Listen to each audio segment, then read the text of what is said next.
akibatnya kok disitu kok di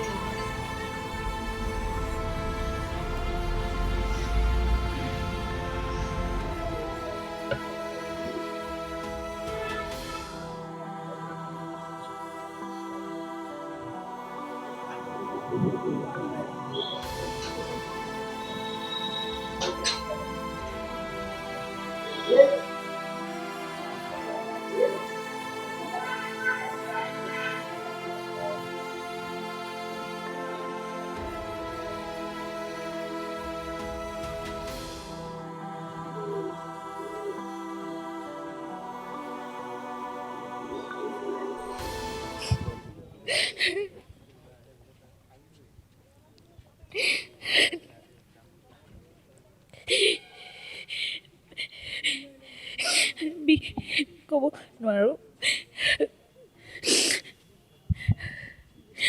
Zubeen দাৰ আগতে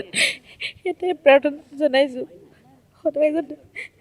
গোটেই অসমখনক আমাক সকলোকে যাতে আশীৰ্বাদ কৰি থাকে আৰু চাই থাকে আৰু আমাক ঠিক সঠিক পথত আগুৱাই যোৱাত যাতে আশীৰ্বাদ কৰে ধন্যবাদ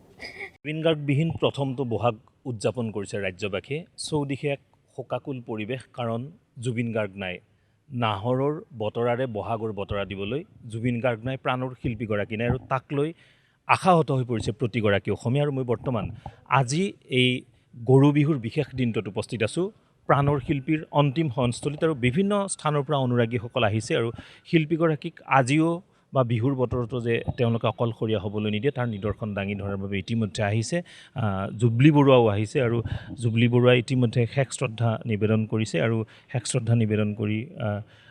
যথেষ্ট অশ্ৰুসিক্ত নয়ন তেওঁক কোনো মন্তব্য দিব পৰা অৱস্থাত নাই এয়া দৃশ্যাংশ দেখুৱাইছোঁ এনেদৰে প্ৰাণৰ শিল্পীগৰাকীৰ অন্তিম শয়নস্থলীত একালৰ সতীৰ্থ যিগৰাকীক হাতে হাত ধৰি জুবিনে আগবঢ়াই নিয়াৰ প্ৰতিশ্ৰুতি দিছিল সেইগৰাকী জুবলি বৰুৱা আহি উপস্থিত হৈছে আৰু তাৰ পাছতে তেওঁ শেষ শ্ৰদ্ধাস্থলীত শ্ৰদ্ধাঞ্জলি জ্ঞাপন কৰাৰ সমান্তৰালভাৱে বিভিন্ন স্থানৰ পৰা লোকসকল আছে বাইদেউ আপোনাৰ সৈতে অকণমান কথা ক'ৰ পৰা আহিছে বাইদেউ মই জালুকবাৰীৰ পৰা আহিছোঁ হয়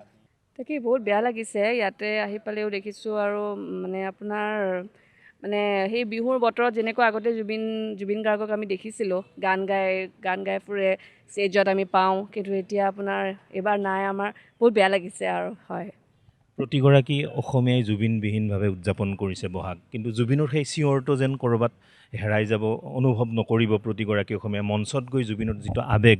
যুৱচামৰ প্ৰতি যিটো আকৰ্ষণ লাখ লাখ অনুৰাগী টিভিৰ সন্মুখত ৰখি থাকে জুবিন গাৰ্গক চাবলৈ সেইগৰাকী জুবিন গাৰ্গ আজি নাই আৰু আজি আপুনি জুবিন ক্ষেত্ৰত বহাগৰ এই বিশেষ দিনটোত উপস্থিত হৈছে জুবিন দা নথকাকৈ বিহু এইটো আচলতে ভাবিবই নোৱাৰে কোনো অসমীয়াই এইটো ভাবিব নোৱাৰা কথা কিন্তু এতিয়া জুবিন দাক ইমান অকালতে আমি হেৰাই আমি গোটেই অসমবাসী ৰাইজ আজি বহুত মানে দুৰ্ভগীয়া অনুভৱ কৰিছোঁ আমি এতিয়া বিহু বুলি ক'বলৈ আমি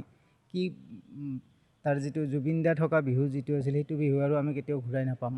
আমি সেনেকুৱা লাগিছে গোটেইবিলাকক ৰাজ্যৰ বিভিন্ন স্থানত অনুষ্ঠানৰ আয়োজন কৰিছে কেনেধৰণে জুবিন গাৰ্গক জীয়াই ৰখাটো সোঁৱৰণ কৰাটো বিচাৰে এগৰাকী জুবিন অনুৰাগী হিচাপে অসমবাসী হিচাপে এতিয়া আমি জুবিন গাৰ্গৰ যিবিলাক সৃষ্টিশীল কাম আছিল যিবিলাক গান আছিল বা যিবিলাক কবিতা লিখিছিল সেই গোটেইবিলাক যিমান বিহুৰ লগত ৰিলেটেড এটলিষ্ট আমি বিহুৰ দিনকেইটা যদি সেইখিনিক আমি অধ্যয়ন কৰিব পাৰোঁ বা সেইখিনিক যদি আমি অনুধাৱন কৰিব পাৰোঁ তেতিয়াই ভাবোঁ মই যে নোহোৱা জুবিন দাক আমি জীয়াই ৰাখিব পাৰিম